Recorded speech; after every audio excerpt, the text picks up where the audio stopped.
about freedom, so that we'll be able to know that Islam has a way of doing all these things.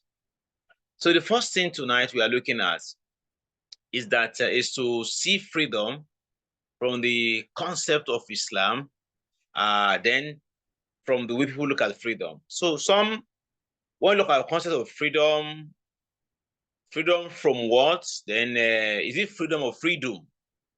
These are the three issues that we're going to be looking at together. Concept of freedom, freedom from what? And then is it freedom or freedom? Some will talk of freedom from prison. If maybe someone that's in prison for some times, he gets his freedom, it's a kind of freedom. Agreed. Or war. If a country is war-ridden, after the war, they are free from war. Colonialism, do they call it independence? A kind of freedom too. Freedom fighters and the likes. Then cultural bondage at times. Some want to be free from the cultural norms and mores. That's a kind of freedom too. Then feminism, there's some that believe that men are oppressing them. Let's be free from men. It's a kind of freedom too. Then some want to be free from religion. That religion is a kind of bondage. Let's not talk about religion. Let's just live our life as humanism, atheism, agnosticism. Just decide different things to live their life. It's a kind of freedom they are looking for too. Then we have those who want to be free from superstitions. It's a kind of freedom too. Then we have freedom from modesty. Then people go for nudity. Then freedom from slavery. Then we have those eras of slave trades and the like. So this freedom we are looking at tonight is not like the freedom as we have it in the French author Jean-Paul Sartre's trilogy, where the rules to freedom in response to events of World War II and the Nazi occupation of France. Neither are we talking about the freedom in the movie of 2010 of the photojournalist who disappeared in Cambodia during the Vietnam War. But the freedom we're talking about tonight is the essence of man's existence and how he's attached or detached to things around him. So in the balance of Islam, when we say freedom, the first thing that should come to mind is that every human being is a freeborn. Every human being is a freedom, but slaves and servants to their creator. That's the most valid statement in life, that all men are born free, that they are only attached to their creator. And it will be interesting to note the very powerful statements of Rabi' bin Amir when he met Rustam. Rustam was the leader of the Sassanid Empire, the kind of war then, that he was the leader. That was Rustam Farokzad when the Yazja III was the emperor, so Sassanid Empire. So when the Muslim soldiers met Rustam, who was the commander-in-chief of the Persian army, so in Ibn Kathir's book, Al-Bidayah wa Nihaya, talking about the Ghazwat al-Qadisiyah, which took place in 36 AD in November. So Rustam asked Rabi' that فَقَالَ لَهُ مَا جَاءَكُمْ مَا جَاءَ بِكُمْ. What did you bring? Why are you here? What do you want in our land? فَقَالَ اللَّهُ بِتَعَثَنَا Allah بِتَعَثَنَا. Allah has raised us لِنُخْرِجَ مَنْ شَاءَ مِنْ عِبَادَةِ الْعِبَادِ إِلَى عِبَادَةِ اللَّهِ. That Allah has raised us, has sent us to liberate, to free those He wants among His men from servitude, from slavery to men like them, to slavery to Allah. وَمِنْ ذِكِ الدُّنْيَا إِلَى وَمِنْ ذِكِ الدُّنْيَا سَعَتِهَا. And from the conscription of the world to is expanded land than just the world that you are conscripted by the belief, the materialism, everything there. So it's something more spacious in terms of benefit we are going to gain. وَمِنْ جَرُ الْأَدْيَانِ إِلَى عَدْلِ الْإِسْلَامِ. And from oppression of religions where their leaders were overtasking them and so on and so forth. So by so doing, it's said that we have been sent to free people from the enslavement to others, to the justice of Islam. فَأَرْسَلْنَا بِدِينِهِ إِلَى خَلْقِهِ لِنَدْعُوَهُمْ إِلَيْهِ. Allah sent us with his religion to invite people to him. فَمَنْ قَبِلَ ذَلِكَ قَبِلِنَا مِنْهُ. Whoever joins us, accept what we are doing, then we become the same thing. We accept the person. وَرَجَعْنَا عَنْهُ. There have no cause to fight the person in any form. Then when he said that, the man, Rustam now asked him again that, but Rustam mentioned that, Rabi mentioned to him that, وَمَنْ أَبَى قَاتَلِنَاهُ. Whoever refuses, will fight the person till hatta nufdiya ila maw'idillah, until we get Allah's promise become fulfilled. Then I said, what is the promise of Allah that you are fighting for? He now said, al jannatu liman mata ala qitali man aba wa dhafuru liman baqiya.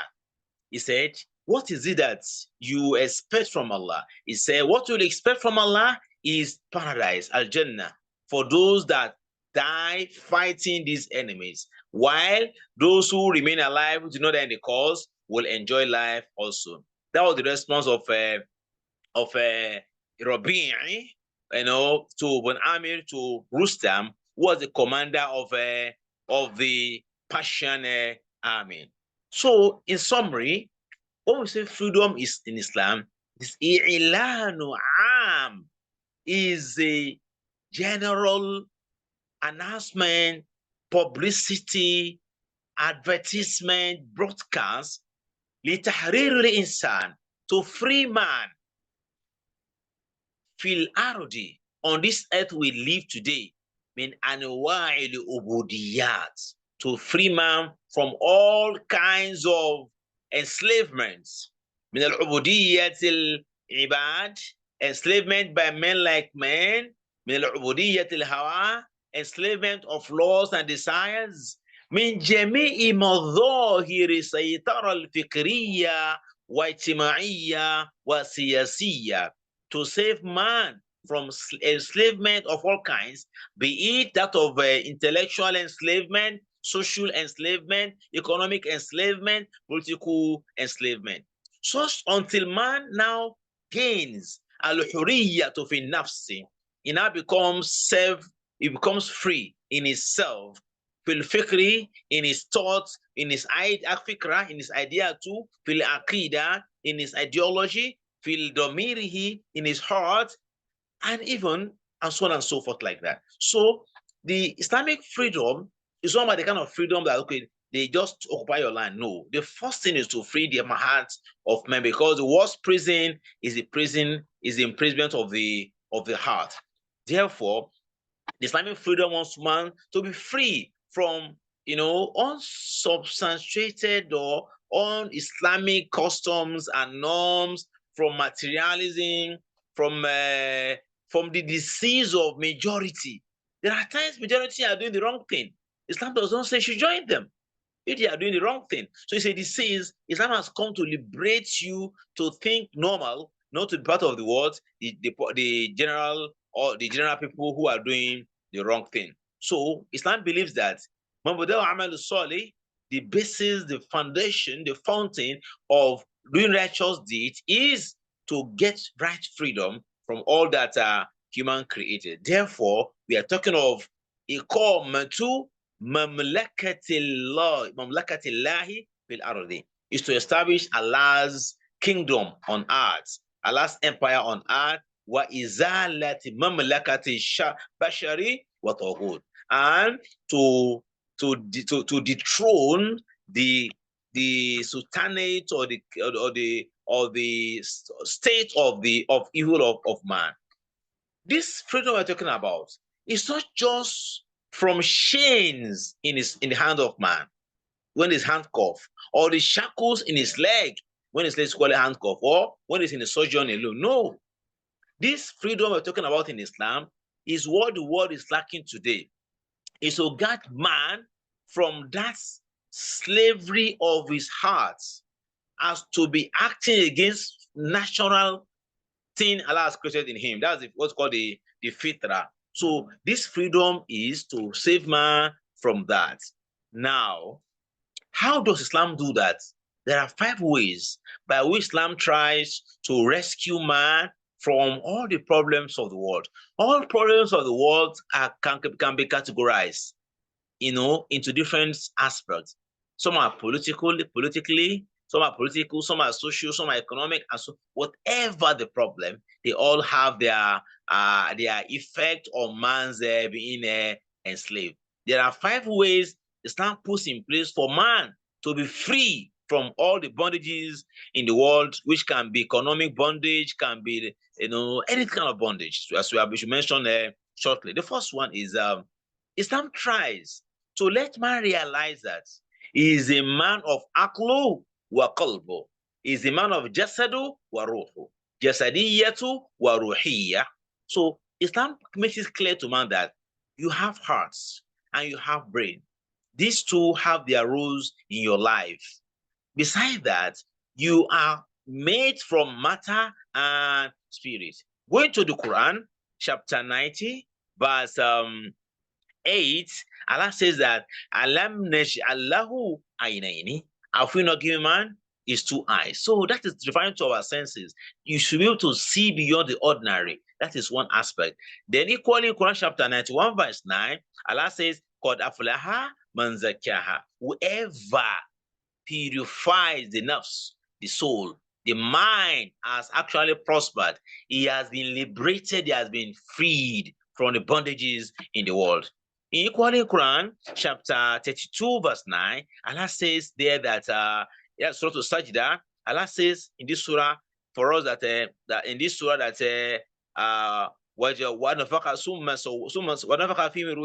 we breathed into man. Begins by saying that, we perfected the creation of man. We breathed into man. We gave you your hearing. That's a kind of one of the senses we have. Wal absar, your sides. Wal afida, your minds. You think Allah but a little. That's Quran chapter 2, verse 9. This is all referring towards the senses in man, the what we call the hawas insani. Beside that again, Prophet mentioned the hadith that Allah wa inna fil jasad mudghah in soluha that there's a flesh in man. If it's pure, man is pure. That is what Allah al-qalb. So when you look at this very one, these are senses. Then Allah did something to us. He gave us our senses for us to see, to hear, to do those ones. Besides that, He now sent the messengers to guide us, because we can't rely on our senses alone. There could be error somewhere. So the prophets were sent physically to live a life allowing us to live. Besides that, Allah knows at a point there will be no more. He now gave us wahyu, revelation, tanzil, furqan, kitab, huda. This guidance for which we will follow it in the end of time. By so doing, we then realize that the man has to apply his sense properly to say that it's beyond this physical world. There is spiritual realm, there's metaphysical realm, there is eschatological realm, transcendental realm, that beyond this world there are other worlds. Beyond this life, there are other lives. With this very concept, man is prepared to live a life of on a journey. I will soon go to the next level to give accounts. That's the concept Islam put in place as one of the steps to liberate man from all enslavement. Number 2 is that Islam now makes man to realize the relationship among 3 things. The first one, al-Islamu, al-Insanu wa khaliquhu, man and his creator. Islam makes man to know the clear difference that man is servant, Allah is the master. So the master gives the directive, the commandments, the directions. Man has to what? Follow. That's the first thing. Islam does not mince words on. Number two, al-Islam, al-insanu, wal-kawn. Man and the universe. Everything there in the universe, the plants, the animals, the birds, many things that man enjoys in life. Islam makes man to realize that they were all created, they are put in place for man to use. Sakharina halakum. Allah makes them subservient to man for proper use, to enjoy life. Number two, to make him achieve the goal of caliphacy, khilafa on earth, to make life comfortable for him, to be able to prepare for the next life. And the third one is al-Islam, al-insanu, al-insanu. Man and man. War relationship, mu'amala, should exist between them or amongst them. This concept of where man belongs in life, man is just positioned appropriately. The universe, the stones there, the ions there, the river, you will not turn them to become gods because you have been told that they were created to be used by you. The same way you can't just be prostrating and buying for your house, for your chair, for your ceiling fan, for your refrigerator, which even requires your prostration more than even the ions you bow for. If anything was to be, because the ions, the present ion, the refrigerator, they do things that are miraculous for you than the stones you gather somewhere to be worshiping. If you want to actually be intellectually minded, what the computer does for you requires that you should be processing for computer, so to say, which of course is not acceptable. But now stones that cannot even move, cannot move. But the mouse on the system can change, can move, can do a lot of things for you. Those who don't worship, you are worshiping something lesser. So man is to knowing this relationship will make you to know where you belong, and it's a kind of a liberation for you in the world. That is number two, way by which Islam gives man freedom in life. The third one is darul insanu fil hayat, the role of man in life, wa karamatuhu, and the way Allah has honored man. The first thing you see here is that Allah clearly defines that man in Niger alone for the Khalifa. You are asked to do what? To serve as a viceroy. So Allah defines your role, that you are here to serve as a caretaker, as a manager, as an administrator, as an agent. How do things go in life? How do you manage them? That's your role as defined by Allah in the Quran. Then also, Allah now mentioned Quran chapter 7:17, verse 70, where he now says that for man to know his status in life, so that he will not become a slave to what does not even deserve in any way. The Quran says, وَلَقَدْ كَرَّمْنَا بَنِي آدَمَ, we have honored man in so many ways. وَحَمَلِنَاكُمْ فِي الْبَرِّ وَالْبَحْرِ, we make man to traverse the earth, the skies, the oceans. That was what he did for man. وَرَزَقْنَاهُمْ مِنَ الطَّيِّبَاتِ, we provide a lot of things for you, for your enjoyment, different things you enjoy in life, of food, of drinks, of delicacies, of accommodations, of raiments, and the like. وَفَضَّلْنَاهُمْ عَلَىٰ كَثِيرٍ مِّمَّنْ خَلَقْنَا تَفْضِيلًا, and we raise you above other creatures. Yes, man needs to sit back a little and think about this.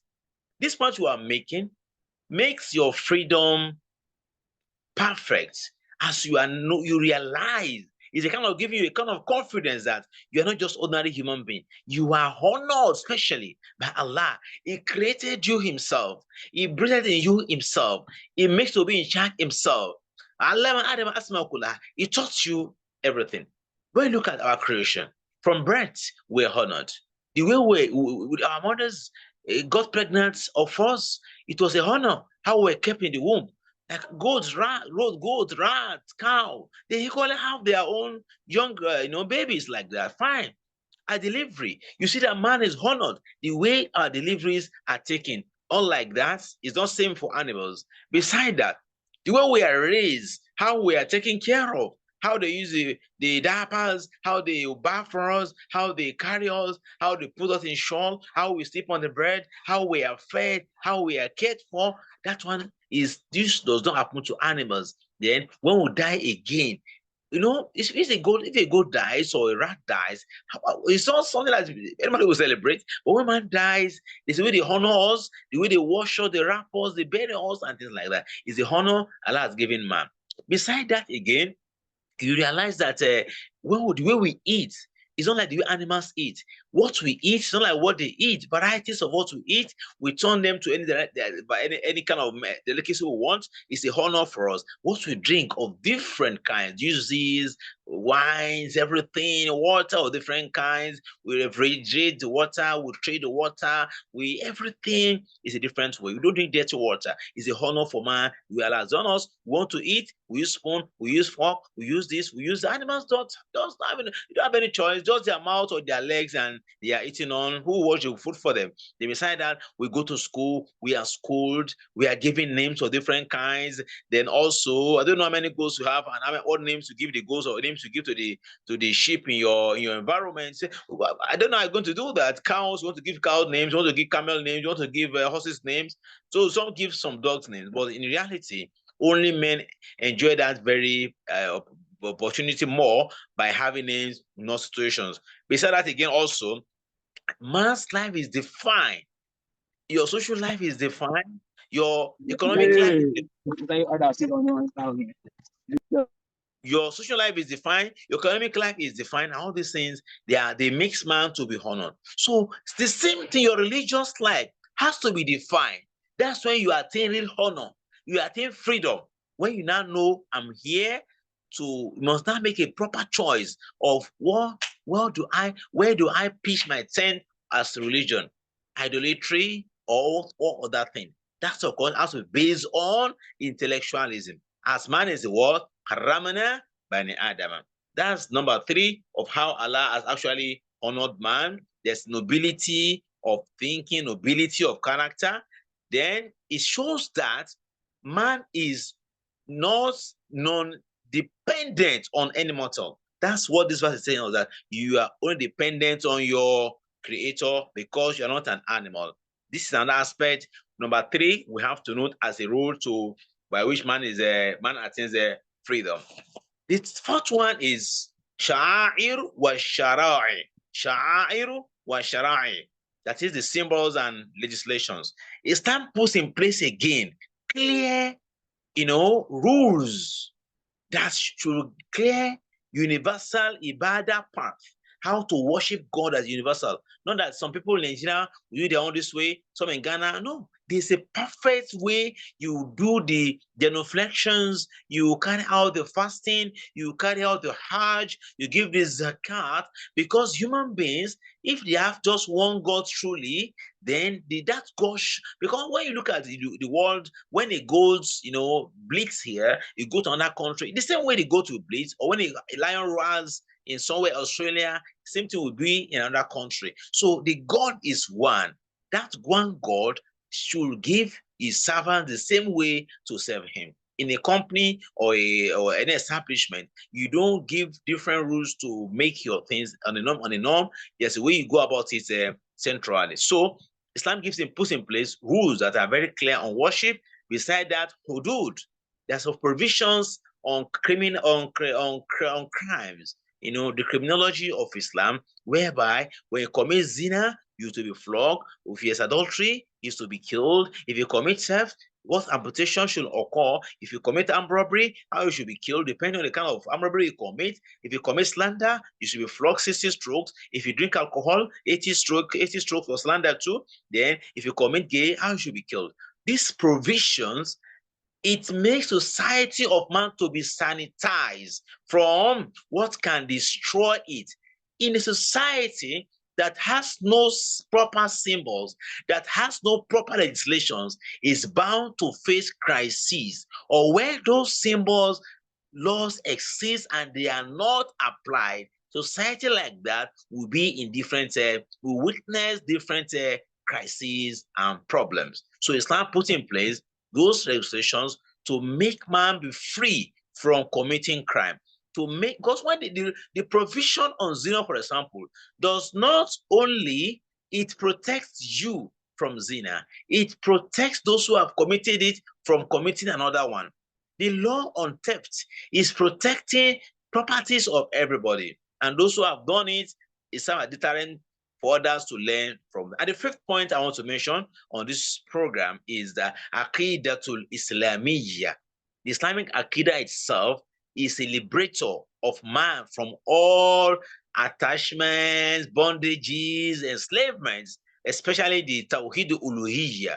La ilaha illallah, there is no God but Allah. This very one, my dear brothers and sisters in Islam, is the greatest provision of Islam in liberating man from all bondages. Yes, because today a lot of things are happening that we are just busy about beating a bush. We're not facing the realities. So that is about that.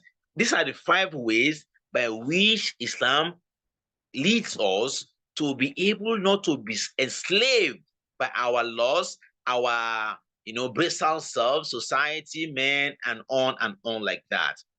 Now, when we now look at this Islam, talking of this very freedom. Look, take for example, let's speak one quickly. Look at the issue of zina, for example. Now, Islam forbids zina, that is fornication or adultery. Why? To protect a woman's dignity. That's one major thing, to a woman's dignity. But modern life does not see it that way. It sees as a al-hurriyyatu shakhsiyya, that you have that liberty to do whatever you want to do. You have the freedom. Then it opens door for fornication, the floodgate for celebrities who are fornicators to be celebrated across the world. And we are witnessing the consequences today. It's an enslavement. It's an enslavement when making money from sex is becoming a norm. It's an enslavement. Enslavement is also enslavement when we have bastards all over the places, because we have destroyed their social life by that social stigma of making it awladu zina, the way we have brought them to life. Besides that, paternity tests, I repeat, paternity tests as we have it today in some places is a sign that society is rotten. That's the basic thing. When people now today go on the paternity test, why should that paternity test? Because the home is already in shambles. Because people wives don't stay with their husbands alone, husbands don't stay with their wives alone. So in the past, then people don't talk about paternity tests. Modern times now, some will do and redo and redo. Is a sign that society is in serious comatose by doing paternity tests. That one too is a sign that society is rotten. So for that, everyone can see the wisdom of Islam in forbidding zina in a society today, which of course most people don't really get their bearing very well. When we now come to Islam, the road of Islam to freedom, as regards this matter, is what Islam says: no celibacy. That one is basic. No celibacy, no denial of sex. It's natural. Islam frees you from unnecessary denial that you won't do it. No, you can do it, but do it the right way. Don't do like animals. Then no pre or extramarital sex. Then no, the only means to enjoy sex is legitimate marriage. We just one verse in the Quran, chapter 17, verse 32, and that says, La taqrabu zina. That verse solves a lot of problems for us. From STIs, we are saved. Paternity tests, we are saved. Sex workers, we are saved from them. No immoral films and movies, no rape, and so on and so forth. You are liberated from carnal sex, from masturbation, from pornography, and so on and so forth. But you must note, even in a case where there's a consent between two parties for zina, both are punishable under the law of Islam to the extent of where they belong, either married before or about to marry. So consent is no excuse that she will agree to do it. No, you don't owe yourself. That's one of the freedom rules you have to get. The exception there is that you belong to Allah and you must obey His rule. The same way all your bodily parts. If you open the eyes, it will see. If you open the mouth, it will talk. If you know, so the same way those bodily parts obey you, you as the chief, owner now have to obey the supreme owner of everything that you possess. If you look at those 5 points I mentioned before, starting from the common sense, doesn't make any common sense that you allow just any man to sleep with you, mess you up around. At times, he may even say he does not know you before, impregnate you and send you away. It doesn't make sense. Then you see relationship too between the universe, between your creator and the world. You see, you're not maintaining a good relationship with the universe or with the woman Allah has put in the world, so on and so forth. Then also, looking at this very issue of freedom too, we see that Islam equally prevents you from excessive wealth. Yes. If you go to the Quran, the story of Qarun, we have it very clearly mentioned there that Allah mentioned to us that أعوذ بالله من الشيطان الرجيم إن قارون كان من قوم موسى فبغى عليهم وآتيناه من الكنوز ما إن مفاتيحه to the end of that very portion of the Quran, if you go and check very well, Allah gave Qarun wealth. Quran chapter 28, verse 76 to 81. He was so wealthy. But what happened to him? He lost his senses. He thought it was his own. He now became a kind of transgressor in the land. But what happened to this world? Allah destroyed everything. So Islam makes us realize that we need freedom from obsession for wealth, excessive pursuits of wealth, ardent pursuit of wealth. Some says no. Look at the world today. It's a world of materialism. People now do rituals because of money. Yahoo plus because of money. Armed robbery because of money. Embezzlement because of money. Kidnappers, politicking, a lot of like that. You realize that they're all done because of money, and that of course will take us nowhere. But Islam comes and gives us the road to free us from that bondage. Because look at society today, look at the root problem is going back to everything money. Islam says, as Muslims, Islam teaches us the concept of dunya, a place you will stay for a little and leave. And that when you leave, you should try to prepare for the next stage, akhirah, which is longer, which is lasting, which is eternal. So you can't say because of this little place, this short stay here and destroy the longer place you are going to enjoy life. This kind of training Islam puts in our mind to have qana'ah, contentment, wara'ah, to be selective and choices of what we eat, what we wear, where we go, and things like that. Islam goes further to command us to pay zakat, to give sadaqah, to give gift. That all those money, they are not your own. You are nothing but a custodian.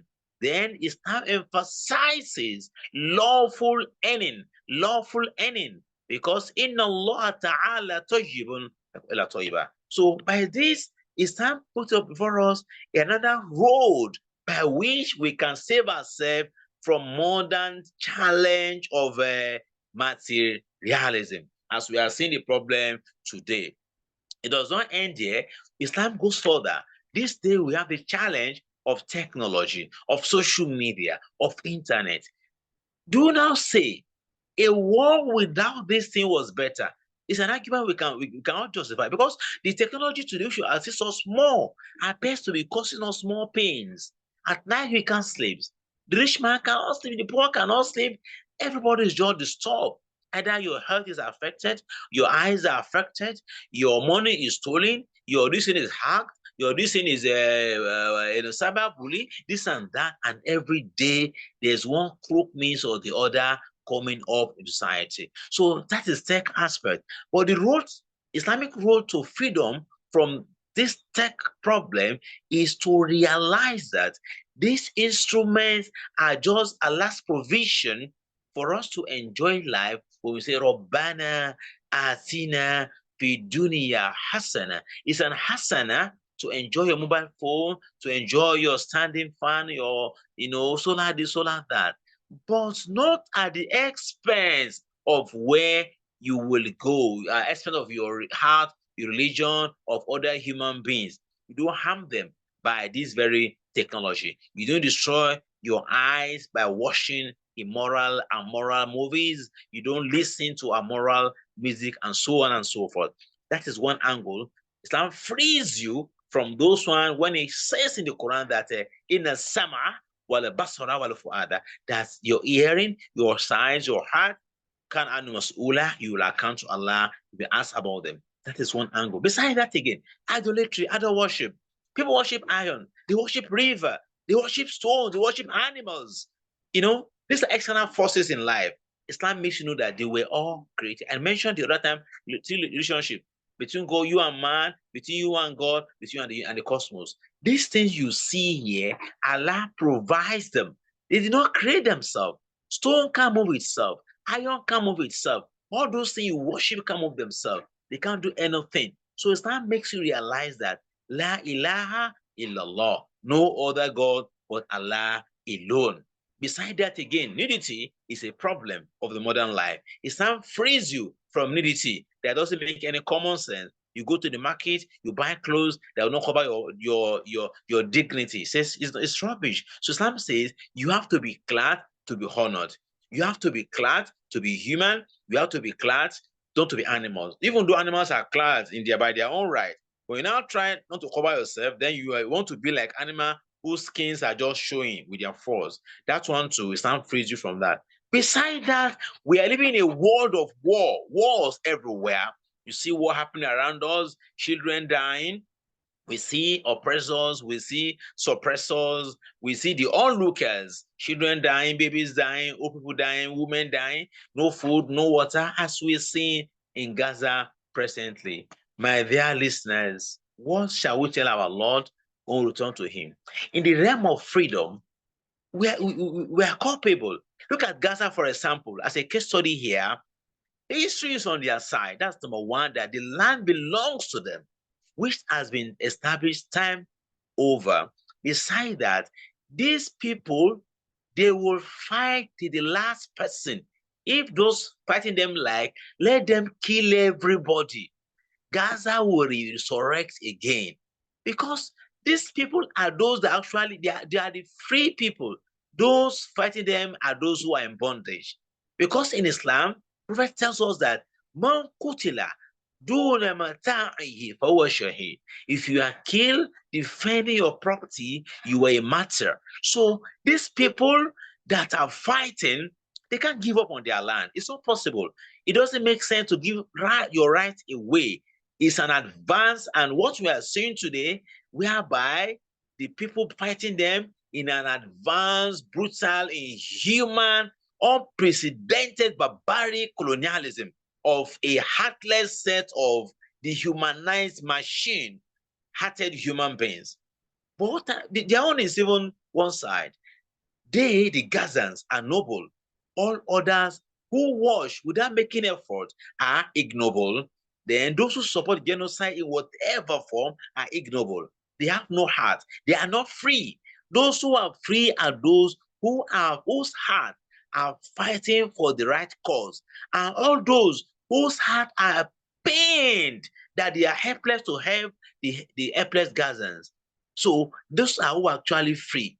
When your heart is communicating the right thing, the right value, the right position, that's when you are free. When you are liking evil, you are supporting oppression, you are supporting suppression, you are supporting victimization, you are supporting insurrection, then you are enslaved. You are not free. You are in prison. That's the concept of freedom. Islam makes us realize that you must fight for the right cause at all time.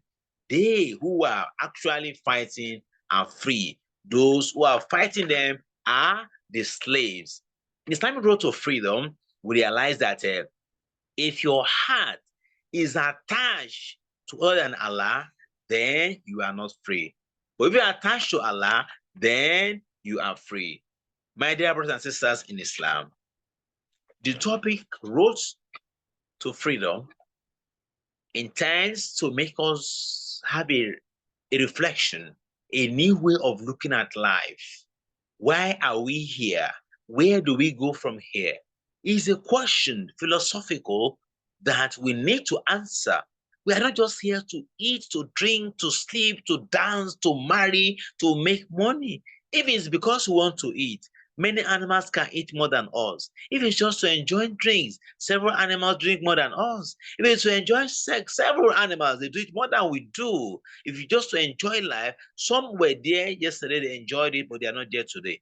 What makes them not to be there today will make us not to be there tomorrow too. So where did they go? Where are they? We believe they went somewhere. Where exactly do they go? We have to live a life that to make us to leave a legacy of success, and that success was, pleasing our Lord. In conclusion, my dear brothers and sisters, we must free ourselves from Togut. The Quran tells us that Allahu waliyul ladina amanu. Allah is a friend of those who believe. You free them from darknesses, ignorance, superstition, and the like, and takes them to the light. وَالَّذِينَ كَفَرُوا. As for the unbelievers, أَوْلِيَاؤُهُمُ الطَّاغُوتُ. They are friends, they are helpers, they are supporters. No matter advanced they are in the world, they are Taghut. Taghut, according to Maududi in his tafsir, Rahimahullah, he said Taghut is anybody. Taghut literally means to transgress against the limit of Allah. So anyone transgresses the limit is a Taghut. Now that says that Taghut has 3 degrees of criminality. First one is al-fasiq, one he can claim he's a Muslim, but he's rebellious. He doesn't obey Allah's law all the time. He can be praying and communicating, drinking alcohol, supporting the unbelievers. That's a Taghut. Second is a Taghut of kafir, who completely just disowns Allah, that Allah, I don't want you in my life, is a kafir. Then we have Taghut of those who just don't believe in Allah, but they force other human beings, either being individuals, as state, as king, as whatever now, they force others to do their bidding, to want them to do what they should do. Such people are they are classical Taghut. And until we free our hearts from any level of Taghut, by always obeying Allah, by not being an unbelievers, by making sure that all we fight for in life is to please Allah in whatever form, with wisdom and common sense. With this very one, we'll have been able to attain freedom from evils of the world. Only freedom from crimes that can save us from hell. If you are attached to the world, you cannot attach to Akhirah. If you are attached to dunya, you can't be attached to Akhirah. If you are attached to human beings, you can't be attached to Allah. If you are attached to material things, you can't be spiritually inclined. Islam talks of balancing everything in life to please your Lord. I pray Allah in His infinite mercy make us get attached to Him appropriately, make us His true servants to be able to be free from all that can destroy our lives. Wassalamu alaikum wa rahmatullahi wa barakatuh.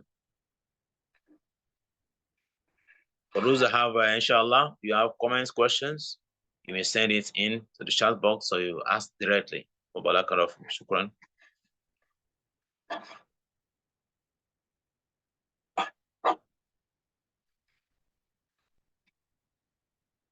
You have questions, clarifications, you are free now, inshallah.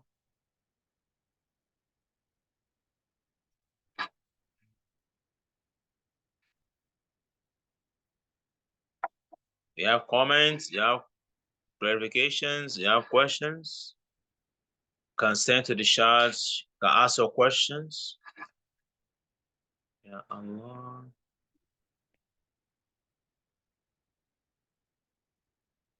So I think we just await just for a few minutes. If you do have questions on that note, we'll be rounding off for tonight, inshallah.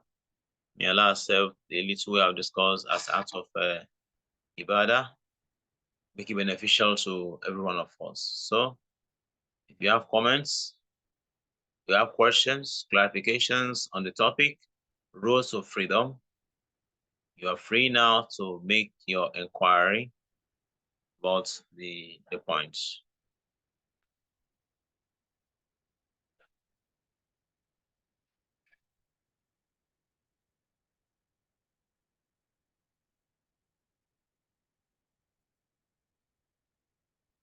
Okay, there's a question in the chat box.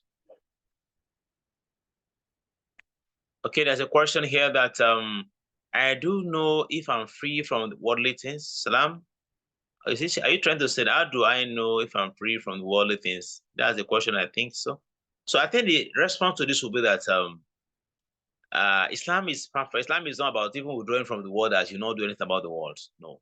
He's talking about you just obey the rules of Allah. Allah says for your transactions, obey the rules. For your politics, obey the rules. Social life.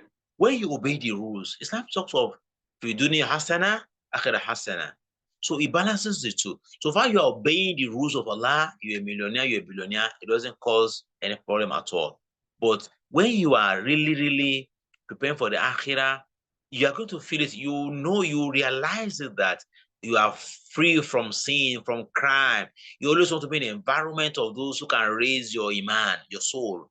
But in case you love the environment, the people are doing evil, they are pop singers, they are doing that, then definitely the person is already attached to dunya, and that's the kind of bondage that you have to free yourself from. Allah alam.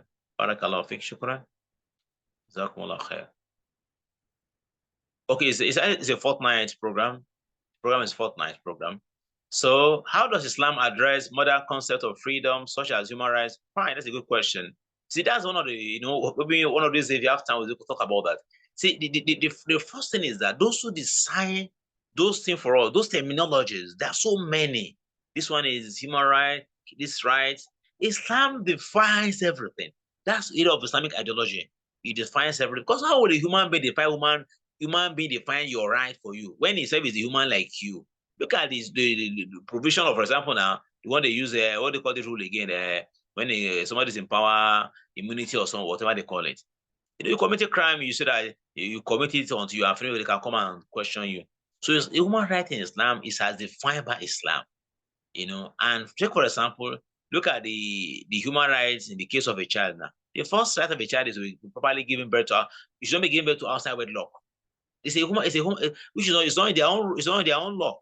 So the Islamic freedom and concept is clear. Allah first.